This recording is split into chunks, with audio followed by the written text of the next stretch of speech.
আজ আমরা রবার্ট ফ্রস্টের একটা অসাধারণ কবিতা বার্চেস নিয়ে কথা বলবো। চলুন দেখি এই কবিতাটা আমাদের জীবন নিয়ে ঠিক কি বলে বা কি শেখাতে পারে। কবিতার গভীরে ঢোকার আগে আসুন এই প্রশ্নটা নিয়ে একটু ভাবি। একটা সাধারণ নুয়ে পড়া গাছ, সেটা আবার আমাদের টিকে থাকার প্রেরণা দেবে কিভাবে? ব্যাপারটা বেশ মজার, তাই না? চলুন এর উত্তরটাই খুঁজে বের করা যাক। কবিতার শুরুটা কিন্তু একদম সাদামাটা একটা দৃশ্য দিয়ে। ভাবুন তো, নিউ ইংল্যান্ডের একটা জঙ্গল, সেখানে শীতের বরফঝড়ের পর বার্চ গাছগুলো সব নুয়ে পড়েছে।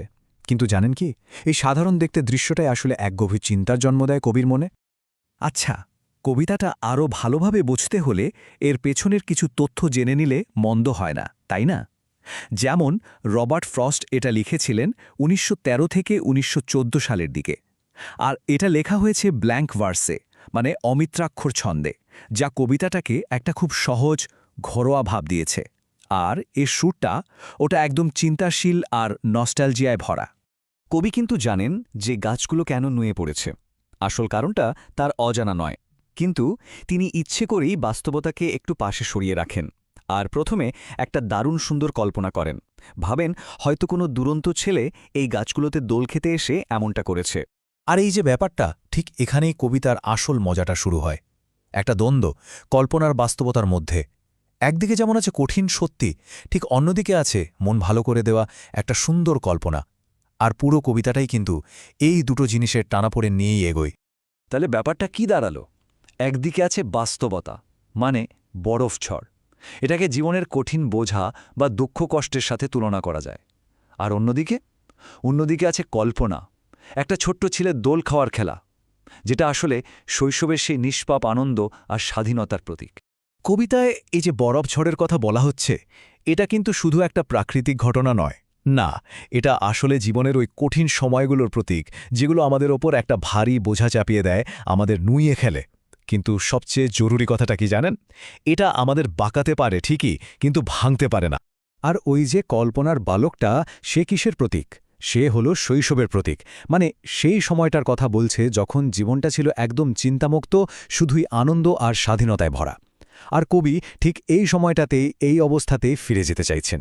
এতক্ষণ ধরে যা ছিল একটা সাধারণ দৃশ্য দেখা, সেটাই এবার কবির একদম ব্যক্তিগত একটা অনুভূতিতে পরিণত হচ্ছে।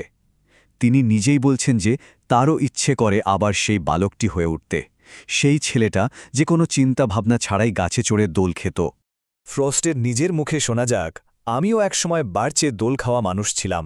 বাহ, এই একটা লাইনই কিন্তু বলে দেয় যে তিনি তার ফেলে আসা ওই চিন্তামুক্ত শৈশবটাকে কতটা ভালোবাসেন, কতটা মিস করেন। কবির কাছে তখন মনে হচ্ছে এই যে বড়দের জীবন, এটা যেন একটা পথিন জঙ্গল, মানে যেখানে কোনো নির্দিষ্ট রাস্তা নেই, আছে শুধু বিভ্রান্তি, ক্লান্তি আর কষ্ট। আর এই অবস্থা থেকে তিনি কিছুক্ষণের জন্য হলেও একটা মুক্তি চান, একটুখানি বিশ্রাম। কিন্তু একটা জিনিস খেয়াল করার মতো, কবির এই মুক্তিটা কিন্তু চিরদিনের জন্য নয়, একেবারেই না। তিনি কি চান? তিনি চান গাছের চূড়ায় উঠে পৃথিবীর সব কষ্ট থেকে কিছুক্ষণের জন্য একটু দূরে যেতে, একটু শান্তি পেতে, আর তারপর আবার তরতাজা হয়ে এই পৃথিবীতেই ফিরে আসতে। কিন্তু প্রশ্ন হল, কবি কেন একেবারে চলে যেতে চান না? কেন এই মুক্তিটা সাময়িক? চলুন এবার সেটাই দেখা যাক। কারণ এখানেই কবিতাটা একটা খুব গুরুত্বপূর্ণ মোড় নেয়। কবি নিজেই তার এই পালিয়ে যাওয়ার ইচ্ছার একটা সীমা ঠিক করে দেন। এই কথাগুলো শুনলে স্বাভাবিকভাবেই মনে একটা প্রশ্ন জাগে, তাই না? যে কবির এই দূরে চলে যাওয়ার ইচ্ছাটা কি আসলে মৃত্যুর ইচ্ছা?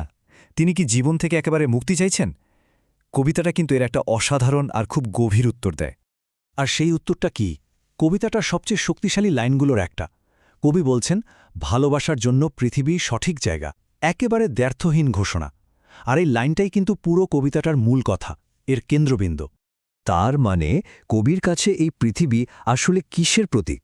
এটা হলো ভালোবাসা, মানুষের সাথে মানুষের সম্পর্ক আর নানান মানবিক অভিজ্ঞতার জায়গা। জীবনে যত কষ্টই থাকুক না কেন, এখানেই আসল সার্থকতা। আর ঠিক এই কারণেই এখানে ফিরে আসাটা এত জরুরি। তো আমরা এখন কবিতার প্রায় শেষ পর্যায়ে চলে এসেছি।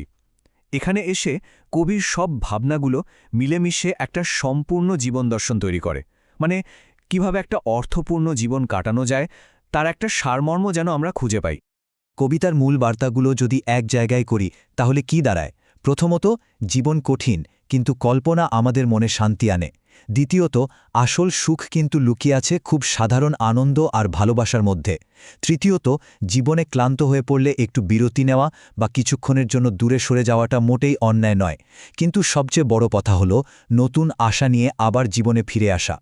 শেষ পর্যন্ত কবিতাটা আমাদের এটাই শেখায় যে বেঁচে থাকাটা আসলে একটা শিল্পের মতো, আর এই শিল্পের মূল রহস্যটা কি? সেটা হলো একটা ভারসাম্য তৈরি করা। কিসের মধ্যে ভারসাম্য? বাস্তবতা আর কল্পনার মধ্যে, মুক্তি আর ফিরে আসার মধ্যে। এই ব্যালেন্সটাই হলো বেঁচে থাকার আসল আর্ট। আর কবিতাটা শেষ হয় একটা অসাধারণ লাইন দিয়ে, একজন পারছে দোল খাওয়া মানুষ হওয়ার চেয়ে খারাপ কিছু হতে পারে না। এই লাইনটা আমাদের একটা শান্ত কিন্তু খুব গভীর ভাবনার মধ্যে রেখে যায়। এর মানেটা কি? মানে হলো জীবনের সব কঠিন বাস্তবতার মাঝেও যদি শৈশবের মতো ওই সরল আনন্দ আর কল্পনাকে একটু আঁকড়ে ধরে বাঁচা যায়, তার চেয়ে ভালো আর কিছুই হতে পারে না। এটা নিয়ে ভাবার মতো একটা বিষয়, তাই না?